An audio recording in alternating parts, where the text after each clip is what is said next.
యేసుక్రీస్తు నామంలో కూడి వచ్చిన మీ అందరికీ నా హృదయపూర్వకమైన వందనాలు. మత్తయి సువార్త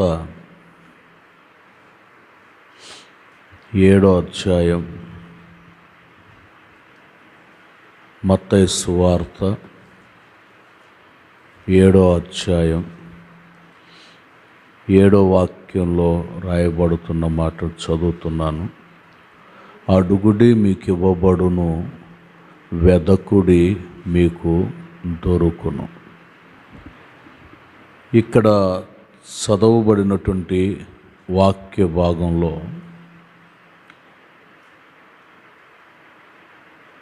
వెదకుడి మీకు దొరుకును అని ఇక్కడ మనం చదువుతూ ఉన్నాం. ప్రతి విషయంలో కూడా దేవుని సన్నిధిలో పోయిన ప్రతి దానిని మనం వెదకటం ప్రారంభిస్తే వెదికినది ప్రతిదీ కూడా దేవుడు మనకి దయచేయుటకు సమర్థుడు, శక్తి కలిగిన దేవుడు. కొన్నిసార్లు మనం వస్తువులు పోగొట్టుకుంటాం, వెతుకుతూ ఉంటాం. కొన్నిసార్లు పిల్లలను పోగొట్టుకుంటాం, వాళ్ళ కొరకు వెతుకుతూ ఉంటాం.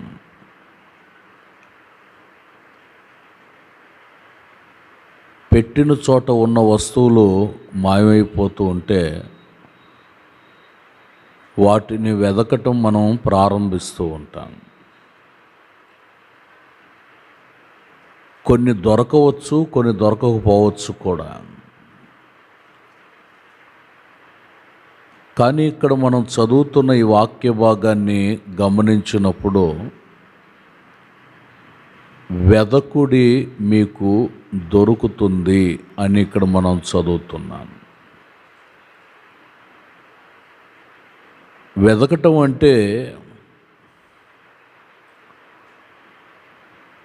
అటు ఇటు తిరుగుతూ వెదకటం కాదట. దేవునిపై ఒక వ్యక్తి ఆధారపడి కోల్పోయిన దానిని వెదకటం ప్రారంభిస్తే, ప్రార్థనలో వెదకటం ప్రారంభిస్తే ప్రతిదీ కూడా మనం స్వతంత్రించుకోవటానికి వీలవుతుంది.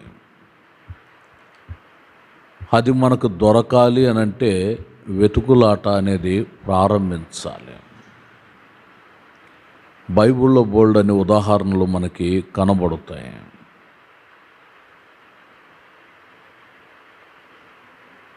ఒకతను గొర్రెలు మేపుతున్నాడు. గొర్రెలలో ఒక గొర్రె తప్పిపోయింది. 99 గొర్రెలను అక్కడ విడిచిపెట్టి తప్పిపోయిన ఒక గొర్రె కొరకు పరుగులు తీశాడు. ఏ విధము చేతనైనా నా గొర్రెను నేను కాపాడుకోవాలి అని గొర్రెను కాపాడుకోవటానికి వెతికి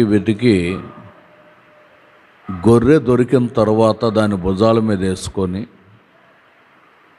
తోటి కాపరులందరి దగ్గరకు వచ్చి, నా గొర్రెలలో ఒక గొర్రె తప్పిపోయింది, అది తిరిగి దొరికింది, నేను సంతోషపడుతున్నారు, మీరు కూడా నాతో కూడా సంతోషపడండి. తిరిగి పొందుకున్న గొర్రెను బట్టి సంతోషపడినట్లుగా మనం చూడగలుగుతాం. ఒక గొర్రె కోల్పోయినప్పుడే దానిని తిరిగి పొందటానికి అంత సంబరపడుతున్నప్పుడు ఆత్మీయ జీవితపు విధానాలలో కూడా ఏది మనం కోల్పోయామో,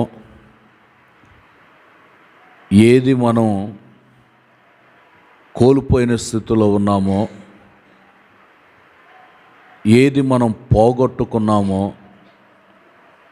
దానిని గూర్చి దేవుని దగ్గర ప్రాధేయపడి అడిగి ప్రార్థన చేసుకొని ఆ కోల్పోయిన దానిని తిరిగి పొందుకోవటానికి మనం ప్రయత్నించాలి. చూడండి, ఆత్మీయతలో ప్రారంభించినప్పుడు వైభవంగా వైరాగ్యంగా దేవుని సన్నిధిలో చేరి ప్రార్థించిన అనుభవాలు కనబడతాయి. రాను రాను ఇప్పుడు ఏమైపోయిందంటే ప్రార్థన చేసుకోవాలంటే సమయం దొరకట్లేదు. పాస్టర్ గారు, సమయం దొరికేటట్లు ప్రార్థించండి అని చెప్పేవాళ్ళు కూడా లేకపోలేదు. కొందరు దేవుని వాక్యాన్ని పరిశోధించటం కరువయింది. అంత కుదరట్లేదండి, కాస్త కుదిరేటట్లు ప్రార్థన చేయండి అని చెప్పేవాళ్ళు కూడా లేకపోలేదు. కొందరు పరిశుద్ధాత్మ నింపుదలను పొందుకున్న వాళ్ళు ఉన్నారు. అన్య భాషల ముద్ర చేత ముద్రించబడిన వాళ్ళు ఉన్నారు. దేవుని దగ్గర ఎన్నో వరములు లేక ఫలములు దేవుని ద్వారా మనం పొందిన అనుభవాలు కనబడుతున్నాయి. వాటిని ఇంకనూ మనం అవి మన జీవితంలో క్రియ జరిగించబడుతున్నాయా, లేక వాటిని కోల్పోయి ఏమీ లేనటువంటి వ్యక్తిగా ఖాళీ పాత్రగా మన జీవితాలు ఉన్నాయా అని పరిశోధించుకొని దేవుని సన్నిధిలో చేరి ప్రార్థన ద్వారా వెదకి వాటిని తిరిగి పొందుకోవటానికి మనం కోరుకోవాలి. ఇంచుమించుగా 5 నెలల ముగింపులో మనం ఉన్నాం. ఇది ఈ నెలకి చివరి శనివారం. ఇంకొక 3 రోజులు గడిచిందంటే మరొక నెలలోనికి మనం ప్రవేశించబోతున్నాం. అంటే అర్ధ సంవత్సరంలోనికి ప్రవేశించబోతున్నాం. ఈ 5 నెలల పాటు ఏది కోల్పోయామో, ఏది పొందుకున్నామో, ఒకవేళ మన జీవితంలో ఏమీ ఆధారాలు లేకుండా కోల్చబడిపోయాయా అని దేవుని దగ్గర చేరి మనం ప్రార్థన చేయటం ప్రారంభిస్తే మనం ఏది కోల్పోయామో వాటినన్నిటిని పరిశుద్ధాత్ముడు మనకు బోధిస్తాడు. తిరిగి దానిని స్వతంత్రించుకొనగలిగేటట్లుగా ప్రభు చేయటం ప్రారంభిస్తాడు. అందుకని ఏ విషయమును బట్టి మనం ఏది కోల్పోయినా దేవుని దగ్గర చేరి ప్రార్థించగలిగితే, చూడండి, కొంతమంది ప్రారంభ దినాల్లో గమనించినప్పుడు, అంటే ప్రభువుని విశ్వసించిన దినాల్లో గమనించినప్పుడు కళలు వచ్చేయి, దర్శనాలు వచ్చేయి, పరలోక దర్శనాలు కలిగాయి, వెలుగు కనబడింది, యేసుప్రభు కనబడ్డాడు, వాక్యం కనబడింది అని ఎన్నో చెప్పేవాళ్ళం. ఇప్పుడు అలా చెప్పేవాళ్ళు కూడా కరువైపోయారు. కారణం ఏంటంటే నిద్రాభారం తప్ప ఉన్న భారాలన్నీ పోయి చివరికి ఆత్మ కలిగించేటటువంటి ఐక్యత కలిగినటువంటి అనుభవాలు లేని పరిస్థితులు ఉంటున్నాయి. అందుకే దేవుని యొక్క వాక్యం అంటుంది, నీవు వెదకగలిగితే వెదికినది ప్రతిదీ కూడా మనకి దేవుడు అనుగ్రహించుటకు సమర్థుడుగా ఉన్నాడు. వెదికిన వారికి సమస్తాన్ని కూడా ఆయన దయచేస్తాను అని అంటున్నాడు. 1-2 విషయాలు బైబిల్లో నుండి మీకు గుర్తు చేస్తాను. మొదటి అనుభవం, విశ్రాంతి దొరుకుతుంది. విశ్రాంతి దేవుని సన్నిధిలో మనం వెదకటం ప్రారంభిస్తే విశ్రాంతి దొరుకుతుంది. మత్తయి సువార్త 11వ అధ్యాయం 29వ వాక్యంలో రాయబడుతున్నటువంటి మాట,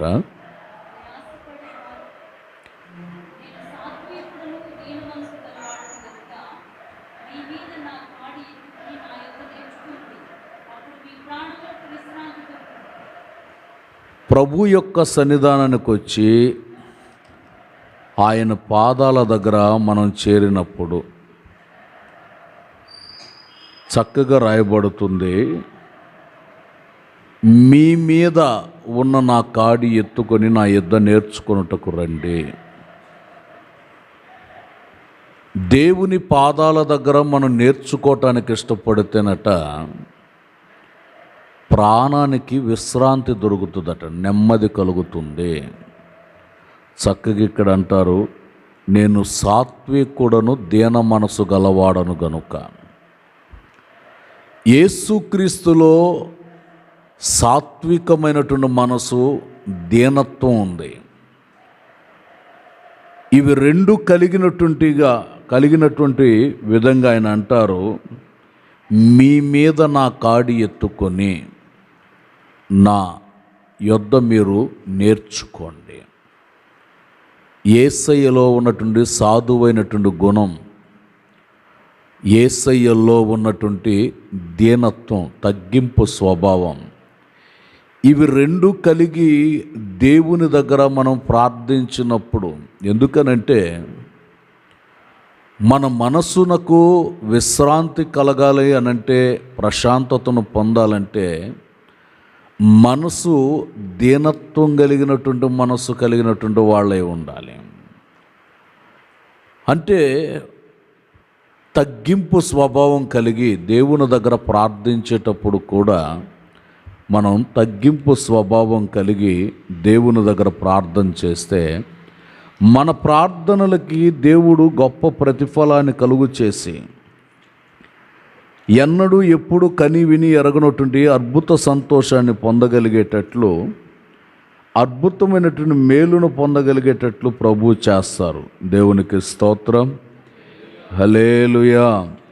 అందుకని దేవుని దగ్గర చేర్చబడినప్పుడు ఆయన సన్నిధిలో ఉన్నటువంటి అత్యున్నతమైనటువంటి మేలుని పొందగలిగేటట్లు దేవుని వాక్యంలో రాయబడింది, నా పేరు పెట్టబడిన నా జనులు తమను తాము తగ్గించుకొని దేవుని దగ్గర ప్రార్థించాలి అని రాయబడి ఉంది.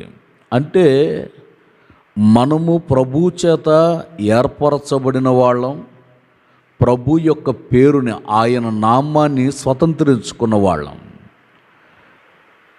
దేవుని సన్నిధిలో తగ్గించుకొని అతిశయంతో కాదు, దేవుని దగ్గర ప్రార్థించేటప్పుడు వినయ భయభక్తులు కలిగి సాత్వికమైన మనసుతో, దీన మనస్సుతో దేవుని దగ్గర ప్రార్థన చేస్తే ప్రాణమునకు విశ్రాంతి దొరుకుతుంది అని మనం చదువుతున్నాం. అంటే దేవుని సన్నిధిలో మనలను మనం తగ్గించుకున్నప్పుడు విశ్రాంతి అంటే నెమ్మదిని పొందటం, లేక ప్రశాంతతను పొందటం, లేక మన వ్యక్తిగత జీవితంలో సంతోషకరమైన అనుభవాలలో నడిపించబడటం. అందుకని మన ప్రాణాలన్నిటికీ నెమ్మది కలగాలి, ప్రశాంతత కలగాలి అని అంటే నేర్చుకోవలసినటువంటి దానిని మనం నేర్చుకొని దాని చొప్పున మనం నడిపించబడాలి. చూడండి, బైబిల్లో కూడా చాలామందిని మోడల్గా లేక ఒక మాదిరికరమైనటువంటి వ్యక్తిగా ముందు పెట్టుకొని నడిపించబడుతున్నారు.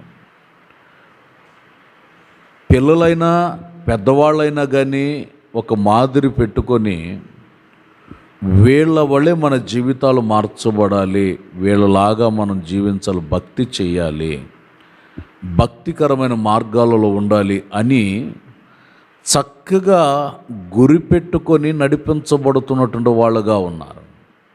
ఈ రోజున మనం కూడా మన వ్యక్తిగత జీవితంలో సిలువదారి అయినటువంటి యేసుక్రీస్తుని ఒక మాదిరిగా పెట్టుకొని ఆయన అడుగుజాడలలో, ఆయన యొక్క ఆలోచనలు, ఆయన యొక్క నిర్ణయాల చొప్పున మనం నడిపించబడటానికి అప్పగించుకోవాలి. మన హృదయాంతర్భాగాలలో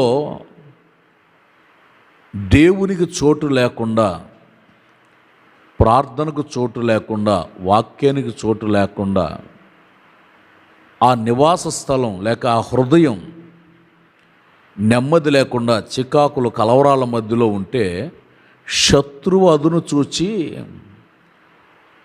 వీళ్ళ ప్రాణానికి మనం నెమ్మది లేకుండా చేయాలని సాతాను గాని యొక్క ప్రయత్నాలు చేస్తూ ఉంటాడట. లూకాసు సువార్త 11వ అధ్యాయం,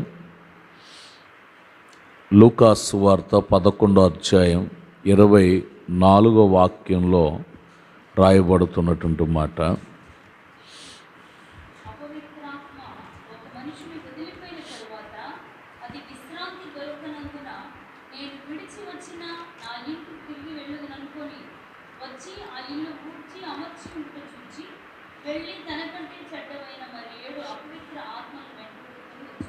చూడండి, లోకములో నుండి ప్రత్యేకించబడిన తరువాత ఆ హృదయంలో ఉన్నటువంటి సాతాను సరుకు అంతా బయటికి వెళ్ళిపోయింది.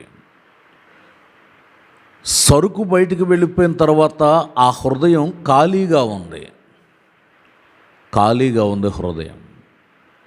అయితే ఆ ఖాళీ హృదయంలో దేవుని మాటలు నింపబడి ఉంటే శత్రువుకి చోటు ఉండదట.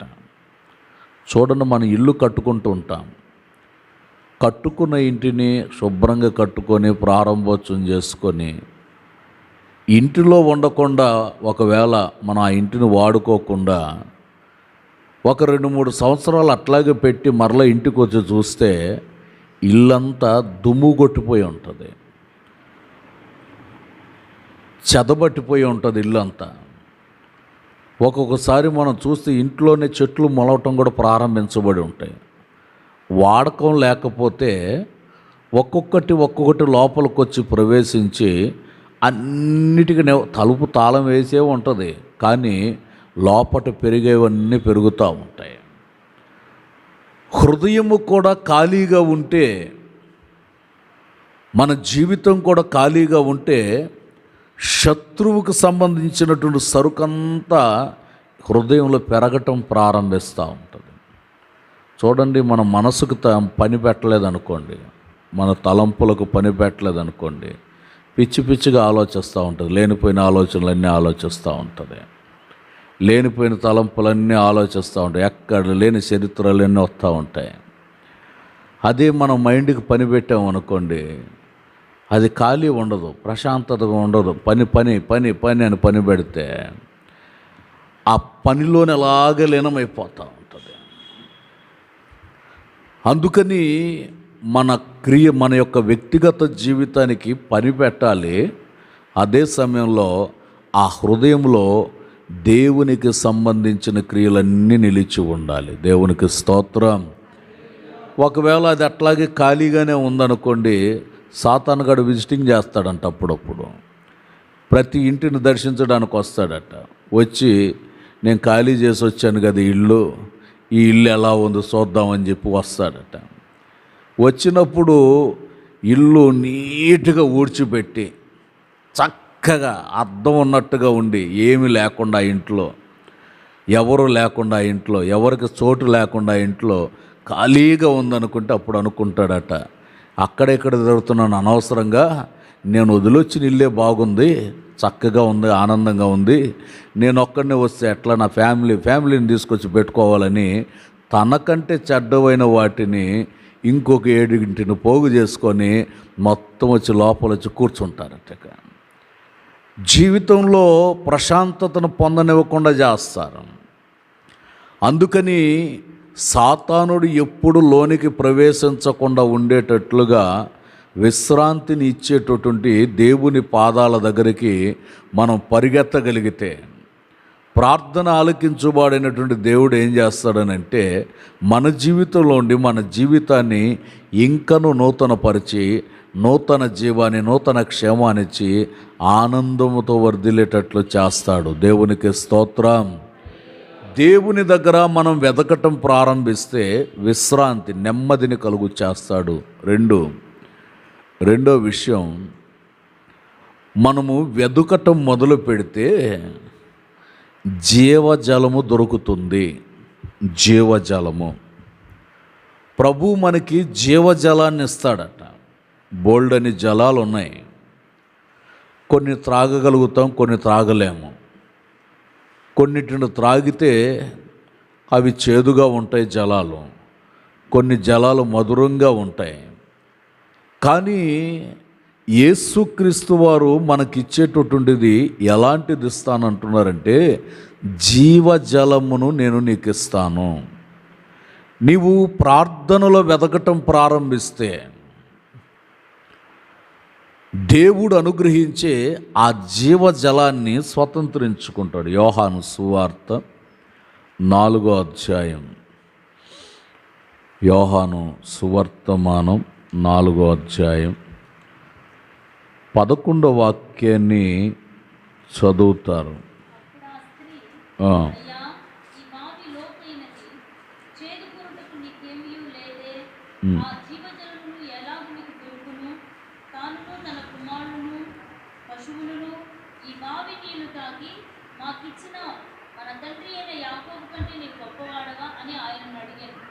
అందుకు యేసు, ఈ నీళ్లు త్రాగు ప్రతివాడును మరలా దప్పుకొనును, నేనిచ్చు నీళ్లు త్రాగువాడు ఎప్పుడూ దప్పికొనును. దేవునికి స్తోత్రం. హల్లెలూయా.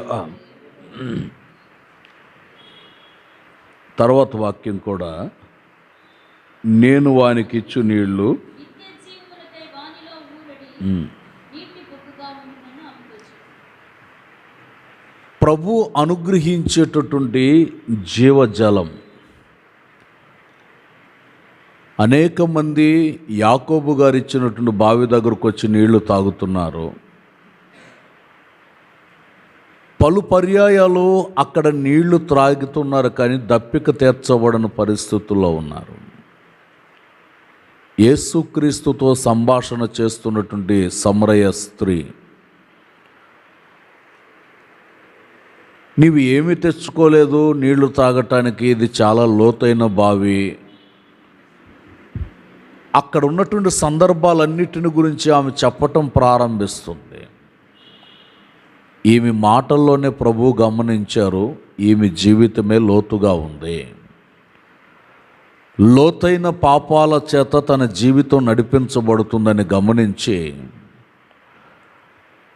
ఆమెకి ఒక హెచ్చరిక చేసినట్లుగా మాట చెప్పి, ఈ నీళ్లు త్రాగేవాడు మరలా దప్పిక పొందుతాడు, అయితే నేనిచ్చే జీవజలం, దీనిని త్రాగినటువంటి వాడు ఎన్నటికీ దప్పిక పొందడు అని చెప్తాడు. మానవుని జీవితంలో ఉన్నటువంటి లోతైన అనుభవాన్ని గుర్తించి ఆ లోతైన పాపమును తొలగించి తన నడవడిక, తన మాట, తన పద్ధతులు, తన విధానాలు సమస్తాన్ని నూతనపరిచి జీవజలము పొందాలి అంటే వ్యక్తి యొక్క వ్యక్తిగత జీవితం అనేది నూతనపరచబడాలి. లోతుగా దాగి ఉన్నటువంటి పాపపు క్రియలను శుద్ధి చేయబడాలి. పరిశుద్ధతకు తగినట్లుగా ప్రవర్తించాలి. ఆమె జీవితంలో దేవుడు అద్భుతం చేసినట్లుగా మనం గమనిస్తాం.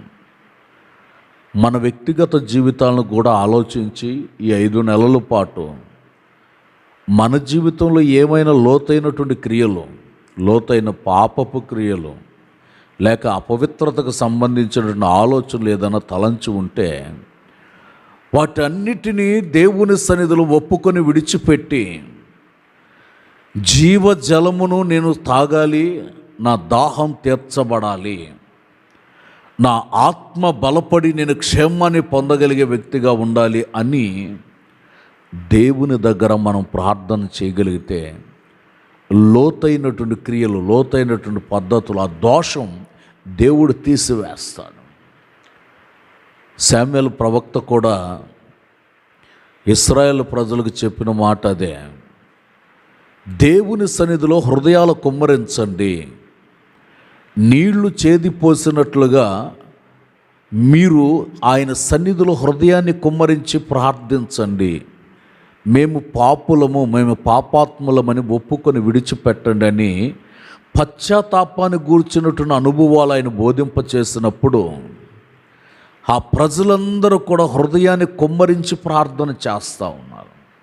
ఎందుకంటే మేము దేవుని ఎదుట ఒక మంచి వ్యక్తులుగా ఉండాలి, మేము దేవుని ఎదుట ఒక పవిత్రమైనటువంటి వ్యక్తులుగా మార్చబడాలని కోరుకున్నటువంటి వాళ్ళే దేవుని యొక్క సాన్నిధ్యంలో చేరి వారి జీవితాన్ని ఒప్పుకొని విడిచిపెట్టారు. మనం కూడా దేవుని దగ్గర పశ్చాత్తాపంతో, ఎందుకనంటే చిన్నదే కదా ఇది కూడా తప్పేనా, చిన్నదే కదా ఇది కూడా తప్పేనా, చిన్న అబద్ధమే కదా ఆడింది ఇది కూడా తప్పేనా అని అనుకుంటూ ఉంటాం. చిన్నదైనా పెద్దదైనా అపవిత్రమైనటువంటి క్రియ అనేది చిన్నది పెద్దది ఏం లేదు. నిప్పుగడ్డ చిన్నదైనా తగలబెడుతుంది, పెద్ద నిప్పుగడ్డ అయినా తగలబెడుతుంది. ఇది చిన్నదే కదా ఇదేం కాలదు కదా అని మనం పట్టుకుంటే చెయ్యి కూడా కాలిపోతుంది. పాపపు క్రియ కూడా అంతే, తగలబెట్టేస్తూ ఉంటుంది.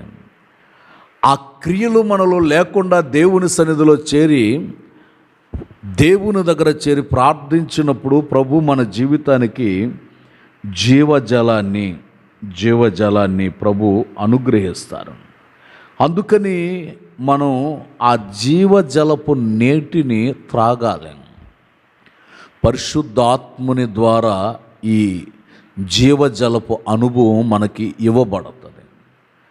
ఎవరైతే ఈ జీవజలాన్ని త్రాగుతారో మనసుకు ప్రశాంతత. చూడండి, అప్పటి వరకు ఆమె లోతైన అనుభవాల గురించి చెప్పింది.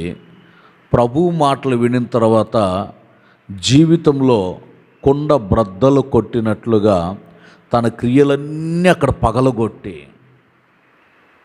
కొండను అక్కడ పడవేసానని రాయబడి ఉంది. ఆమె బ్రద్దలు కొట్టి ఇక ఈ జీవితం నాకొద్దు, ఈ అపవిత్రత నాకొద్దు, నాకు ప్రభువు కావాలని కొండ బ్రద్దలు కొట్టినట్లుగా తన క్రియలన్నిటిని బద్దలు కొట్టేసి పడేసి ఊర్లోకి వెళ్ళి రక్షణ సువార్తను ప్రకటించింది. నాకు ఇవ్వబడిన జీవజలం మీరు కూడా త్రాగాలనుకుంటే, మీరుంటున్నట్టు ఊబిలో నుండి పైకి లేపబడాలి అని ఒక సాక్షిగా 40వ కీర్తన మొదటి 2 చరణాలలో రాయబడుతున్న మాట.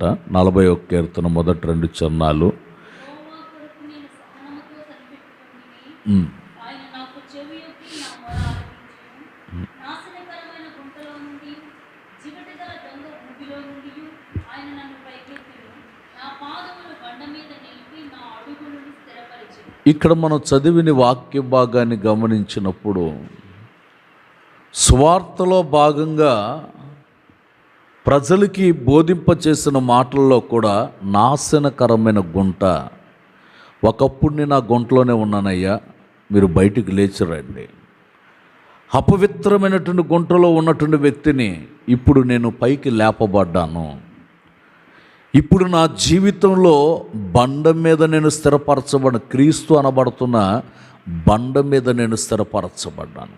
ఈ రోజున మన జీవితాలలో కూడా ఏదైనా తెలియరానటువంటి కీడులో ఒకవేళ చిక్కుబడితే దానిలో నుండి బయటికి రావాలి. వచ్చి క్రీస్తు అనబడుతున్న బండ మీద స్థిరపరచబడాలి. అప్పుడు మన పునాది గట్టిగా ఉంటుంది.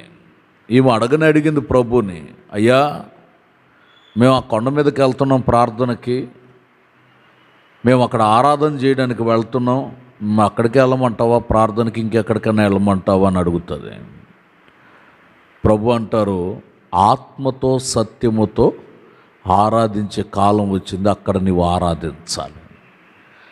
దేవుని నామాన్ని స్మరించేటట్లు, ఆత్మతో సత్యముతో ఆరాధించగలిగేటట్లు, అంటే ఆ పరిశుద్ధాత్మని యొక్క ప్రవాహపు అనుభవాన్ని మనం పొందగలిగేటట్లు ఆయన ఇచ్చేటటువంటి ఆ జలమును స్వీకరించటానికి.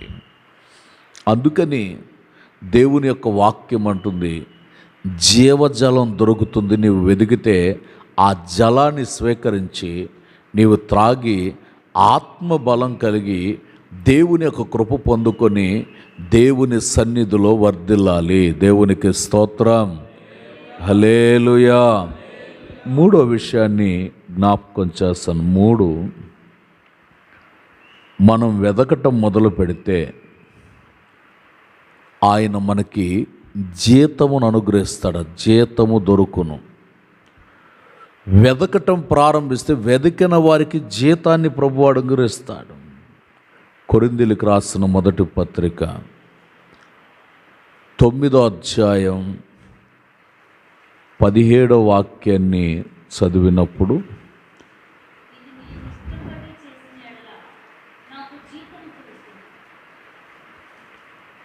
ఇష్టపడకపోయినను గృహ నిర్వాహత్వము నాకు అప్పగింపబడను. నేను ఇది ఇష్టపడి చేసిన ఎడల దేవుని పరిచర్యలో ఒక భాగంగా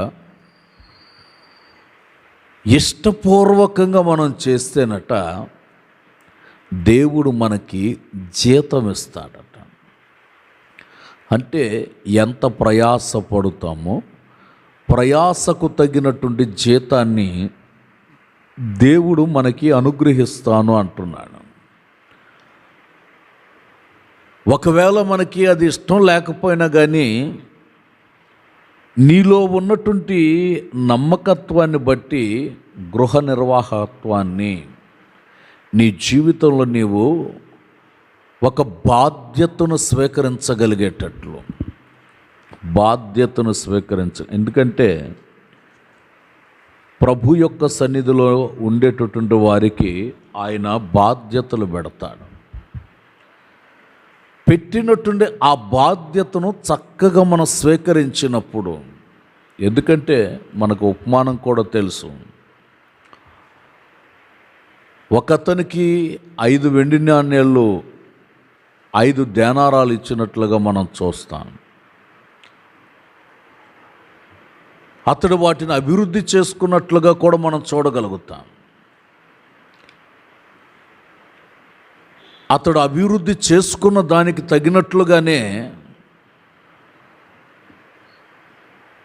ఇంకొక నాణ్యాన్ని కూడా తనకి అధికంగా ఇచ్చినట్లుగా మనం చూడగలుగుతాం. అంటే దేవుని ఎదుట మనం ఎంత ప్రయాసపడతామో ప్రయాసకు తగ్గినటువంటి జీతాన్ని ప్రభువు ఇచ్చి ప్రతిఫలాన్ని ఇచ్చి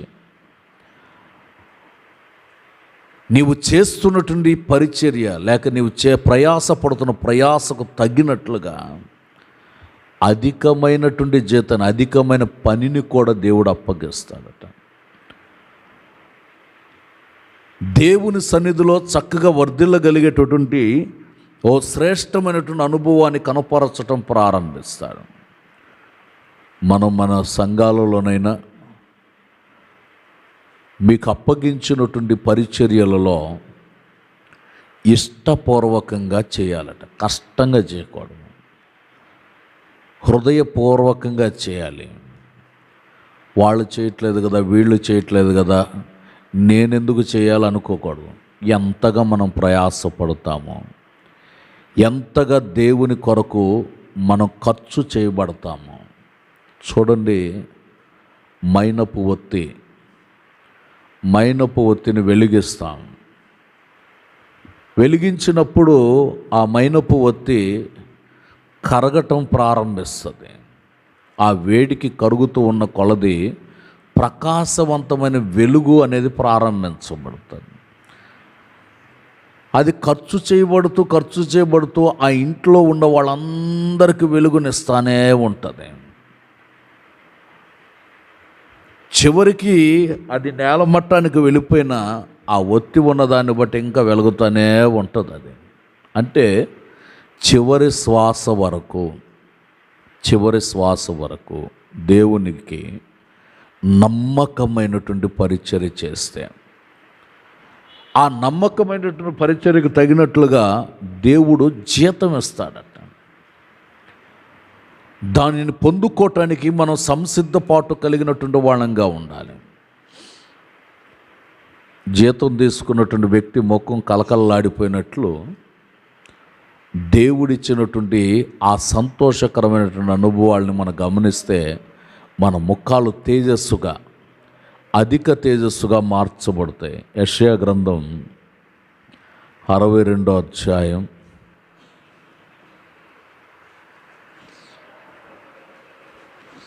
11వ వాక్యంలో రాయబడుతున్న మాట, ఆయన యొద్ద ఉన్నది ఆయన ఇచ్చు జీతము ఆయన తీసుకొని వచ్చుచున్నాడని సియోను కుమార్తెలకు తెలియచేయండి. దేవుని కొరకు సిద్ధపడుతున్నటువంటి వారి కొరకు మీరు ఎంత ప్రయాసపడుతున్నారో ప్రయాసకు తగినట్లుగా జీతాన్ని ఇవ్వటానికి ఆయన తీసుకొని వస్తున్నాడట. మనం దేవుని సన్నిధికి సంతోషంగా వస్తున్నామంటే దేవుడు దానికి తగినటువంటి జీతాన్ని ఇస్తాడు.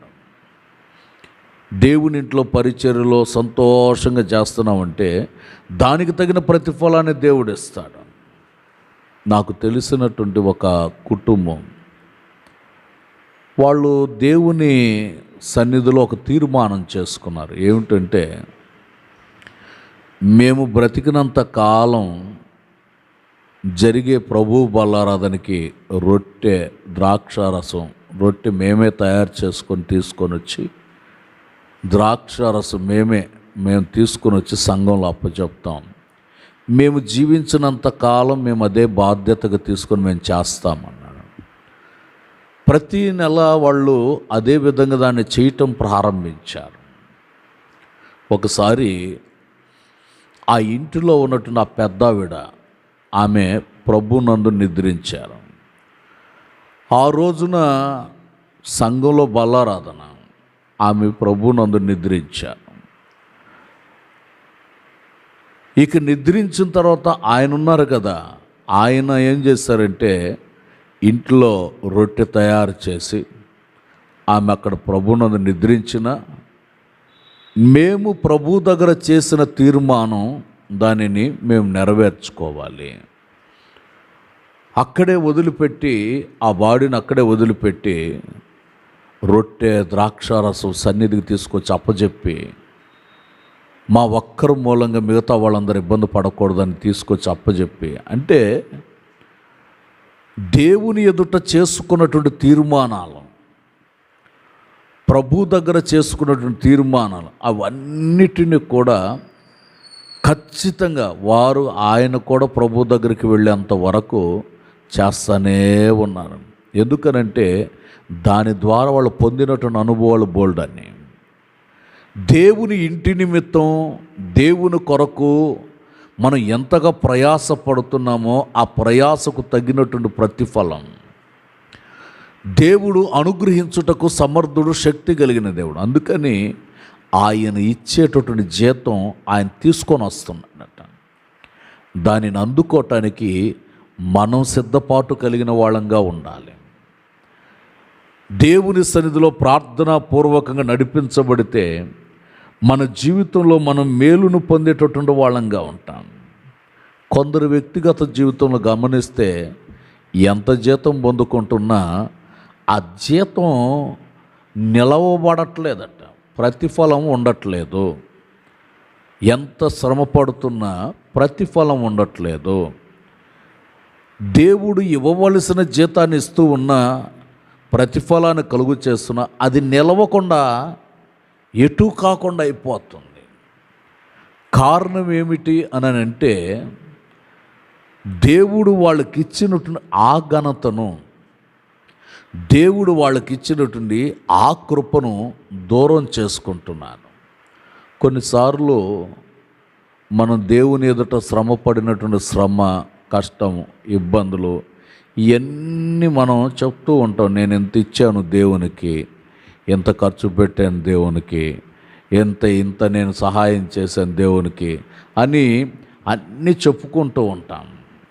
దానివలన జరిగేది ఏంటనంటే, ఇచ్చావు, ప్రభు కొరకు ఇచ్చావు, కానీ దాని గురించి చెప్పినందువలన జరిగేది ఏంటంటే, దేవుడు మనకిచ్చేటటువంటి, రహస్యంగా ఇచ్చేటటువంటి ఆ జీతాన్ని మనం కోల్పోయేటటువంటి వ్యక్తులుగా కనబడుతున్నాం. దేవుని ఎదుట మనం ఎంతగా ప్రయాసపడ్డామో ఆ ప్రయాస దేవుడు చూసి గొప్ప జీతాన్ని దేవుడు మనకి అనుగ్రహిస్తూ మేలు చేత నింపుతున్నాడు. దేవునికి స్తోత్రం, హల్లెలూయా. ఇప్పుడు ఇంత పెద్ద మందిరాన్ని కట్టుకున్నారు, ఇక్కడ కట్టారు, మందిరం కట్టారు. దీని కొరకు సేవకులు శ్రమ పడ్డారు, కష్టపడ్డారు.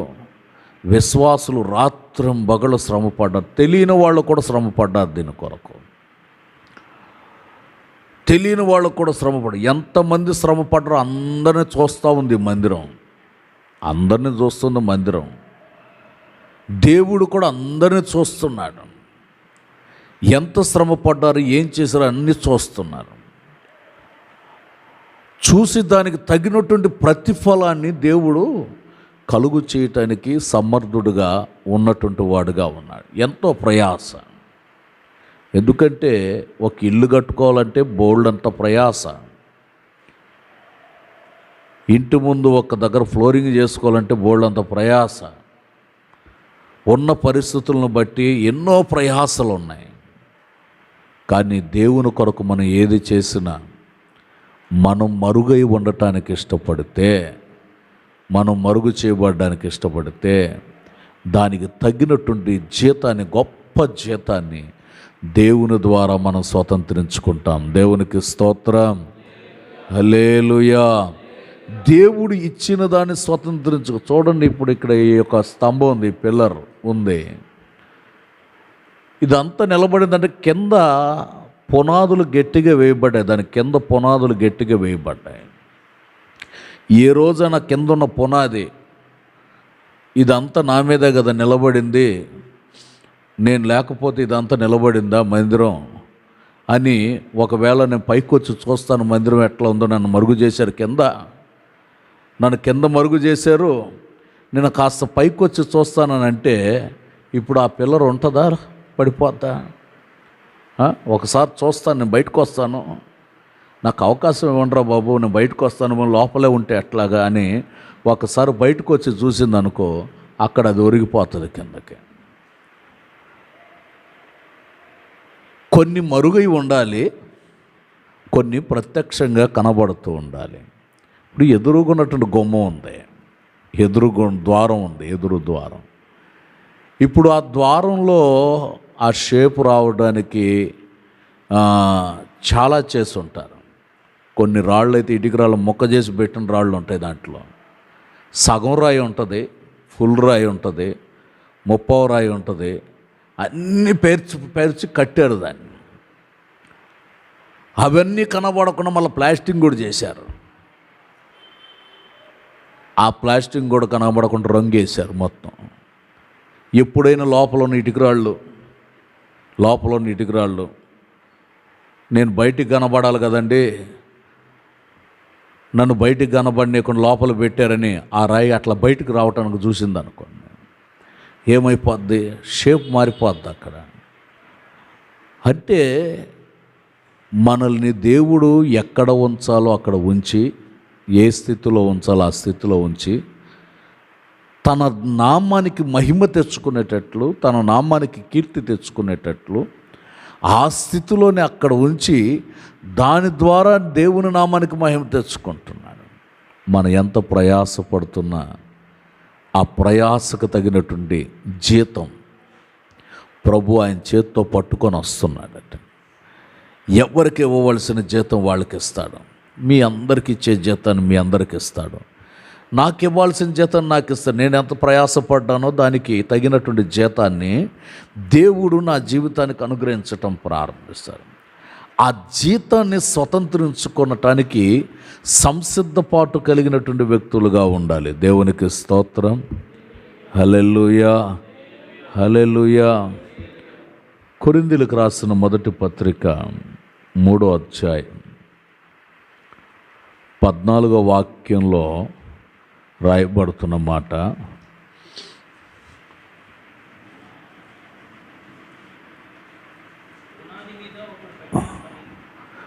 పునాది మీద ఒకడు కట్టిన పని నిలిచిన ఎడల వాడు జీతాన్ని పుచ్చుకుంటాడు. పునాది మీద, క్రీస్తు అనబడుతున్న పునాది మీద మనం కట్టబడటానికి, నిలవబడటానికి, స్థిరంగా ఉండటానికి కోరుకుంటే దేవుడు దానికి జీతాన్ని దయచేస్తాడట. అంటే బిల్డింగ్ పునాది మీద నిలబడినట్లుగా ప్రతి ఆత్మీయుడు కూడా క్రీస్తు మీద పునాది వేయబడితే, యేసుక్రీస్తు మీద మనందరికీ రక్తాన్ని ఇచ్చింది యేసయ్య. యేసుక్రీస్తు స్వరక్తాన్నిచ్చి మనల్ని కొనుక్కున్నాడు.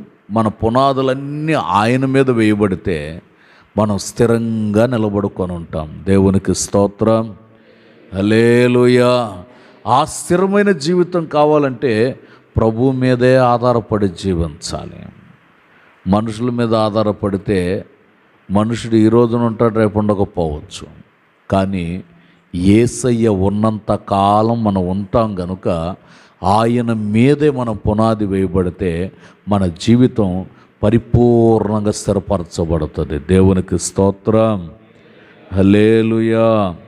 మరొక విషయాన్ని కూడా నేను గుర్తు చేస్తాను. ఆయన సన్నిధిలో మనం వెదకటం ప్రారంభిస్తే రక్షణ దొరుకుతుంది. రక్షణ మన జీవితానికి సంరక్షణ కలిగేటట్లు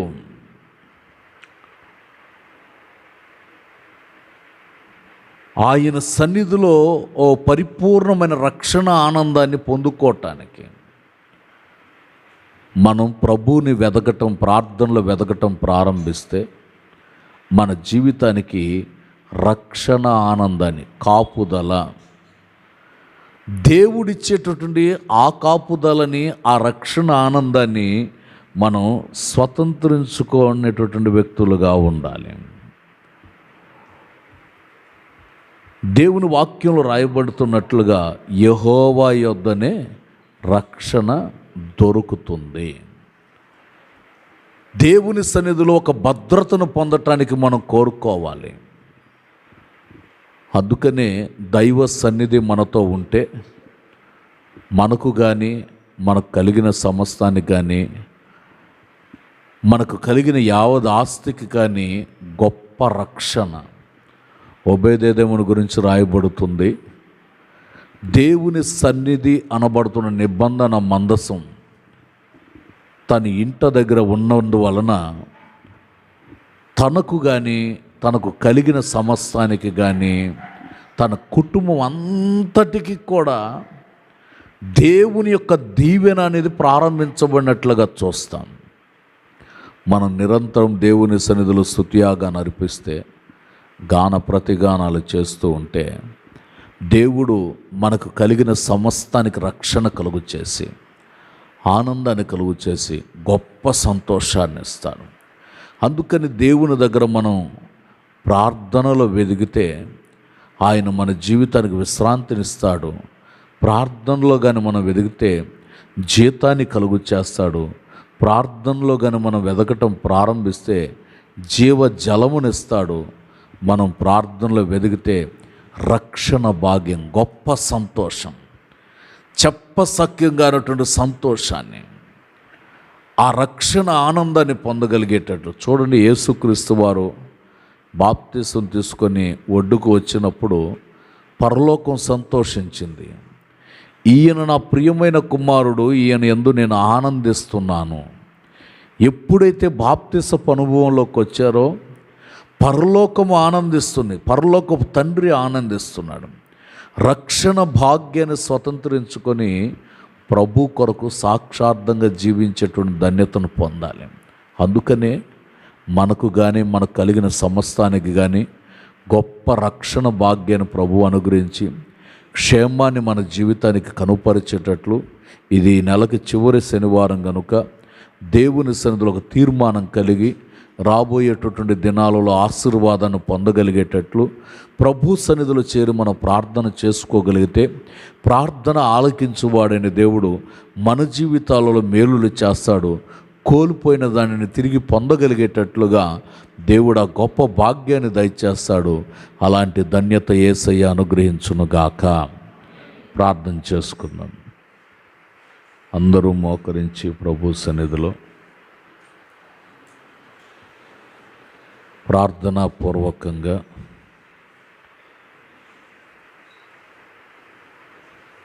వెదకుడి మీకు దొరకును. దేవుని సన్నిధిలో మనం వెదకాలి.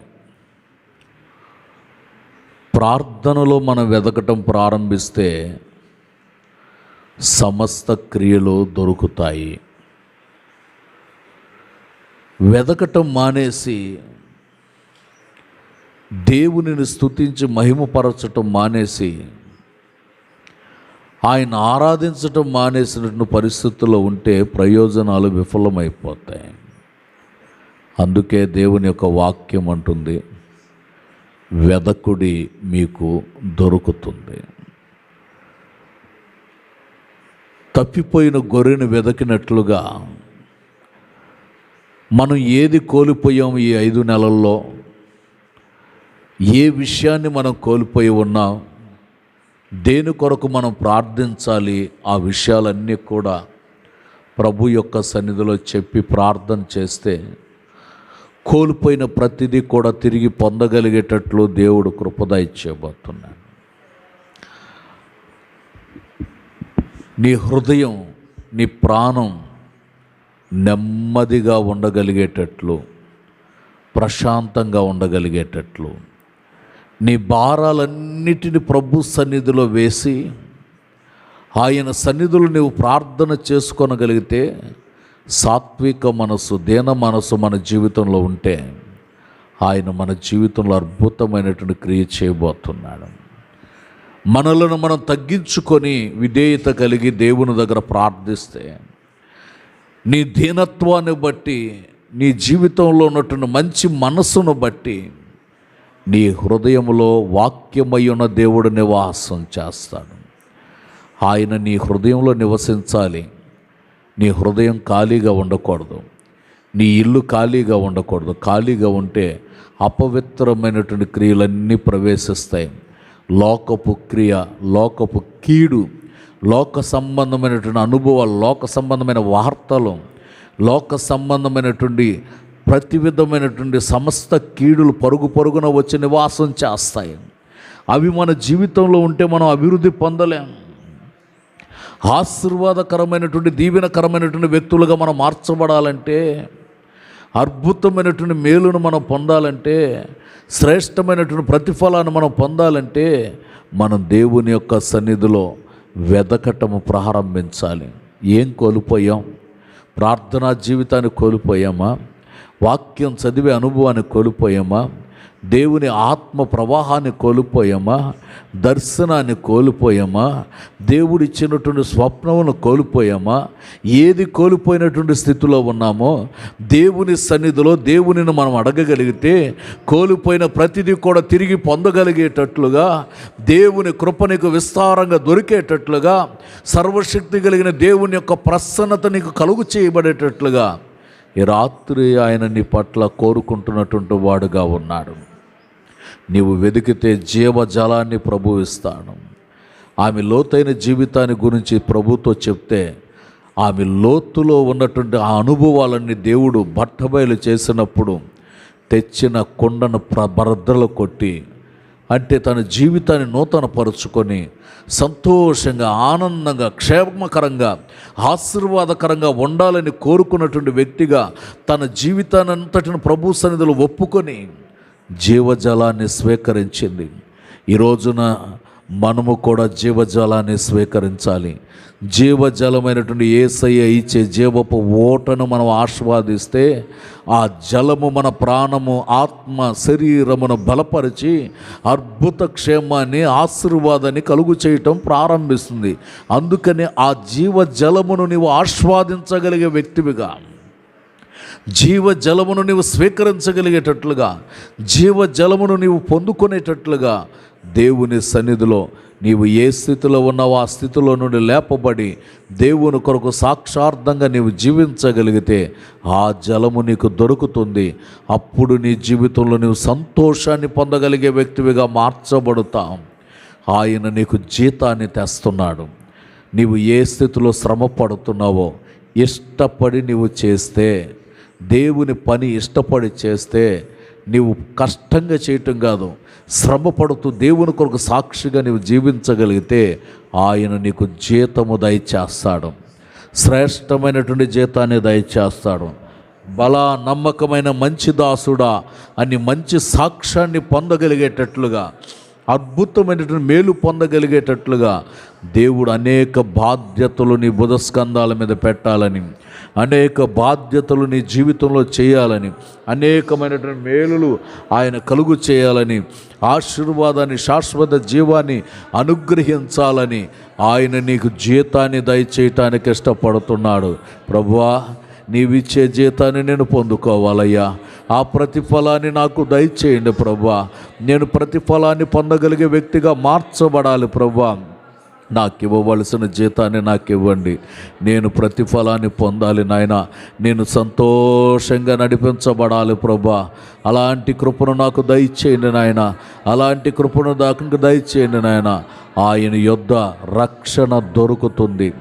నీవు ప్రభు సన్నిధిలో వెదిగితే రక్షణ, దేవుని నిబంధన మందసం ఓబేదేదెము కుటుంబమునొద్ద ఉండగా అది 3 నెలలుంటే అతడు దీవించబడినట్లుగా చూస్తాం. నీకు కానీ, నీ కుటుంబానికి కానీ, నీకు కలిగిన సమస్తానికి కానీ భద్రత కలిగేటట్లుగా అదిగో రక్షణని నీవు పొందుకోవాలి. అది నీకు భద్రతగా ఇవ్వబడాలి. నీకు కాపుదల పొందగలిగేటట్లుగా దేవుని సన్నిధిలో నీవు చేరి ప్రార్థించగలిగితే ప్రార్థన ఆలకించువాడైన దేవుడు అద్భుతమైన కార్యాన్ని జరిగించి నీ కన్నీటిని నాట్యంగా మార్చి కృపలతో వర్ధిలింప చేయాలని కోరుకుంటున్నాను. నీవు దేవుని దగ్గర కృప పొందుకోవాలి. అయ్యా, రాబోయే నెల నా కొరకు ఆశీర్వాదకరంగా మార్చండి ప్రభువా. రాబోయే దినాలు నా కొరకు ఆశీర్వాదకరంగా ప్రార్థన చేసుకుందాం. రాబోయే దినం నా కొరకు ఆశీర్వాదకరంగా మార్చబడాలి ప్రభువా. నీ కృపచేత నింపండి, చేసే ప్రయాణాలలో భద్రతనివ్వండి, అడుగు పెడుతున్న ప్రతి స్థలంలో ఆశీర్వాదాన్ని కలుగు చేయండి. వాక్ శక్తిని మీరు అనుగ్రహించండి, సంఘములకు అవసరమైనటువంటి వాక్కులను మీరు అనుగ్రహించండి. నూతన కృప కలగాలి, నూతన క్షేమం కలగాలి, ఆరోగ్యం కలగాలి. ప్రభువానికి స్తోత్రం. వాహన ప్రయాణాలలో భద్రత, రాకపోకలందు భద్రత కలుగు చేయండి నాయన. కృపతో మీరు నింపమని వేడుకుంటున్నాం, కృపతో మీరు నింపమని వేడుకుంటున్నాం, కృపతో మీరు నింపమని వేడుకుంటున్నాం. భద్రతని మీరు కలుగు చేసుకోనండి, ప్రార్థన చేసుకోండి. ప్రతి వారు కూడా ప్రార్థన చేసుకునండి. నీ భద్రతను దయచేయండి. పిల్లల చదువుల విషయంలో జ్ఞానం కలగాలి, కృప కలగాలి. ప్రార్థన చేసుకుందాం. కాలేజీ చదువుకున్న పిల్లలకి భద్రత కలగాలి, భద్రత క్షేమం కలిగేటట్లుగా అద్భుతాన్ని చేయండి నాయన. వాళ్ళ భద్రతను కలుగు చేయండి. రాకపోకలందుకు క్షేమాన్ని ఇవ్వండి. ఎగ్జామ్స్లో జయం కలగాలి. నీ కృప చేత మీరు నింపమని వేడుకుంటూ ఉన్నామయ్యా. ఉద్యోగాలైనా, వ్యాపారాలైనా, వ్యవసాయాలైనా, చేతి పనులైన, వాహనాలు నడుపుకుంటూ జీవనోపాధి చేస్తున్న ప్రతి ఒక్కరికి భద్రత కలగాలి ప్రభా. ప్రతి ఒక్కరికి భద్రత కలగాలి ప్రభా. ప్రతి ఒక్కరికి కాపుదల కలగాలి ప్రభా. ప్రతి వారిని మీరు ఆశీర్వదించండి. కష్టార్జితము దీవించబడినట్లుగా అద్భుతాన్ని మీరు జరిగించండి అయ్యా. అద్భుతమైనటువంటి మేలు కలుగునట్లుగా సహాయం చేయండి. బల ప్రభావాలతో మీరు నింపమన్నట్లుగా సహాయం చేయండి. మేలు కలుగు చేయండి, మేలు కలుగు చేయండి, మేలు కలుగు చేయండి అయ్యా. అనారోగ్యాలతో ఉన్న వారిని మీరు ముట్టండి ప్రభా. నీ గాయాలలో ఉన్నటువంటి సంపూర్ణ స్వస్థతను కలుగు చేయండి అయ్యా. సంపూర్ణ స్వస్థతను కలుగు చేయండి. ఎట్టి బలహీనతలతో బాధపడుతున్నా నీ గాయాలలో ఉన్న స్వస్థత కలుగు చేయండి నాయన. నీ గాయాలలో ఉన్న స్వస్థతను కలుగు చేయండి. ఆరోగ్యవంతులుగా మార్చమని వేడుకుంటున్నాం. భద్రతను కలుగు చేయమని వేడుకుంటున్నాం. సకల దోషము తొలగిపోవాలి నాయన. కృపద ఇచ్చేయమని వేడుకుంటూ ఉన్నాం. ఈ నెలంతయు నీ కృపద ఇచ్చేయమని వేడుకుంటున్నాం అయ్యా. రాబోయే నెలంతయు నీ కృపద ఇచ్చేయమని వేడుకుంటున్నాం. మేము నివసిస్తున్న మా పట్టణాన్ని మీరు కాపాడమని వేడుకుంటున్నాం. మా పట్టణంలో ఉన్న ప్రజలను కాపాడమని వేడుకుంటున్నాం. మా పట్టణంలో ఉన్న ప్రజలందరూ ప్రభునైనా మేము విశ్వసించున్నట్టు కృపద ఇచ్చేయమని వేడుకుంటున్నాం. పట్టణంలో ఉన్నటువంటి ప్రజలందరికీ సంరక్షణ కలగాలి, ఆరోగ్యాలు కలగాలి, భద్రత కలగాలి, క్షేమము కలగాలి. ఏ కీడు ఎవరిని అంటకుండా ప్రభా అమూల్యమైన రక్త ప్రోక్షణను మీరు ప్రోక్షించిన ఆయన మా పట్టణమంతయు కాపాడబడినట్లుగా, ప్రజలందరూ కాపాడబడినట్లుగా మీరు సహాయం చేయండి నాయనా. నీకు స్తోత్రం. ప్రతి కుటుంబం దీవించబడాలయ్యా. ప్రతి కుటుంబం మేలును పొందాలి ప్రభా. మీ సన్నిధిలో మేము వెదికితే ప్రతిఫలం కలుగుతుందన్నారు, వెదికితే కృప దొరుకుతుందన్నారు. ఎవరైతే ఆత్మ లేకుండా ఉన్నారో ఒక్కొక్కరిని నీ ఆత్మతో నింపమని వేడుకుంటూ ఉన్నాం. ఒక్కొక్కరిని నీ ఆత్మతో నింపమని వేడుకుంటున్నాం. ఒక్కొక్కరిని పరిశుద్ధాత్మ పూర్ణులుగా మార్చమని వేడుకుంటున్నాం. ఒక్కొక్కరిని అగ్ని అభిషేకముతో నింపమని వేడుకుంటూ ఉన్నాం. ప్రార్థనా శక్తిని కోల్పోయిన వారికి ప్రార్థనా శక్తిని ఇవ్వండి నాయన. దర్శనము కోల్పోయిన వారికి దర్శనాన్ని మీరు కలుగు చేయమని వేడుకుంటూ ఉన్నామయ్యా. కృపతో ఒక్కొక్కరిని నింపండి. వాక్యం చదవకుండా ఉంటున్నటువంటి వారు తిరిగి వాక్యం చదవటానికి అలాంటి కృపను మీరు అనుగ్రహించమని వేడుకుంటూ ఉన్నాం. కృపతో నింపండి, కృపతో నింపండి, కృపతో నింపండి. అన్య భాషల ముద్ర చేత ఒక్కొక్కరిని ముద్రింపచేయమని వేడుకుంటున్నాం. నాలుకలు విభాగించబడినట్లుగా హృదయాన్ని అగ్ని చేత తాకండి. ఈ మంటి ఘటములలో మహదైశ్వర్యం కుమ్మరించబడినట్లుగా, మహదైశ్వర్యం కుమ్మరించబడినట్లుగా, శక్తి కలుగునట్లుగా, బలము కలుగునట్లుగా, కృప కలుగునట్లుగా, కృప కలుగునట్లుగా. ఓ రబాక్క బాలక్క తురబాలక్క షలబాలక్క తిరిబిక రబాలక్క తులా ఓ రిబాబా బాల రిబాలక్క తురిబిక రబాలక్క రబాను రిబాలక్క తురబాలక్క రబాలక్క తురా. ఒక్కొక్కరిపై కృపను కుమ్మరించండి నాయన. ఒక్కొక్కరిపై కృపను కుమ్మరించమని వేడుకుంటూ ఉన్నాం. ఒక్కొక్కరిపై కృపను కుమ్మరించమని వేడుకుంటున్నాం. ఆత్మపూర్ణులుగా మార్చండి.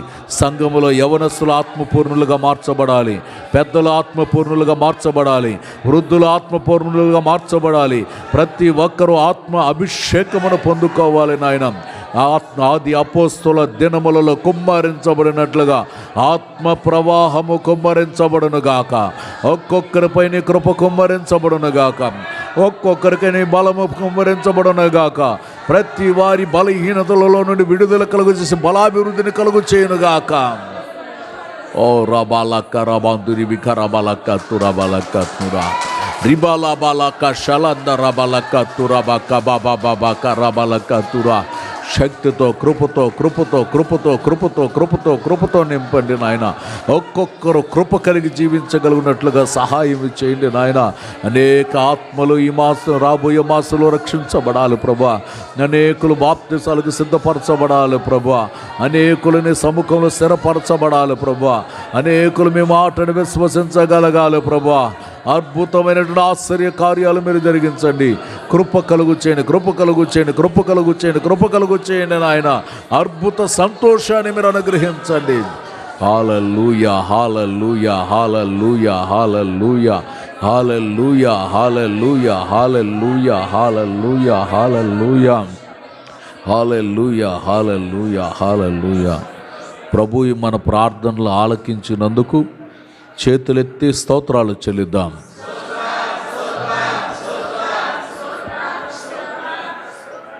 వెదికితే దొరికే ప్రతిఫలాన్ని ప్రభు మనకిచ్చి మన జీవితంలో ఎన్నడూ కన్నీ విని ఎరగనటువంటి అద్భుత సంతోషాన్ని ప్రభు ఇచ్చినట్లు స్తోత్రాలు చెల్లిద్దాం. ఏ విషయము నిమిత్తమై మనం ప్రార్థన చేసుకున్నామో ఆ విషయంలో దేవుడు అద్భుతాన్ని ఆశ్చర్యకార్యాన్ని జరిగించి కన్నీటిని నాట్యంగా మార్చున్నట్లు స్తోత్రాలు చెల్లిద్దాం. రాబోయే నెలలో ఏ విధమైన మేలులు పొందాలని ప్రభువుని అడిగేమో వాటినన్నిటిని ప్రభు మనకు దయచేయనై ఉన్నారు గనుక స్తోత్రాలు చెల్లిద్దాం.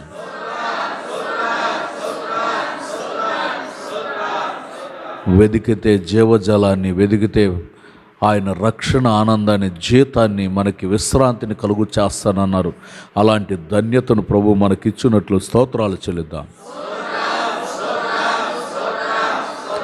రేపటి దినం జరిగే సకల కోటి పరిశుద్ధుల ఆరాధనలు ఆశీర్వాదకరంగా జరిగించినట్లు స్తోత్రాలు చెల్లిద్దాం. తన దాసులను దేవుడు క్షేమకరంగా ప్రయాణాల్లో తోడే నిలిచి క్షేమకరమైన ప్రయాణాన్ని ఇచ్చే ఆటంకాలన్నిటిని తొలగించి రేపటి దినాన ఆరాధనకి ఆయన నడిపించినట్లు స్తోత్రాలు చెల్లిద్దాం.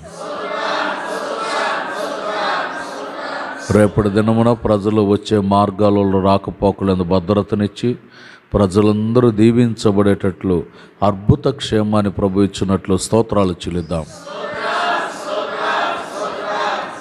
ఈ నెలంతయు ఆయన మనల్ని కృపచేత భద్రపరిచినందుకు స్తోత్రాలు చెల్లిద్దాం.